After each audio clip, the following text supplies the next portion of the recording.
Жастарға арналған бата шүкіршілік жайлы. Бисмиллахир-рахманир-рахим. Бүгінгі күн сый екенін ұмытпа, өткен күндерді еске алып ренжіме. Шүкіршілік пен сабырлық екі қанаты пенденің.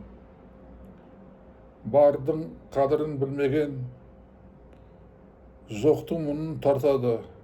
Шүкіршілік еткен адам берекеге жол табады. Шүкіршілік еткеннің нәсібесі артады. Ризашылыққа толы жүрек бақытқа жол ашады, жолы жарық болады. Шүкіршілік еткен адамның нәсібесі артық болады.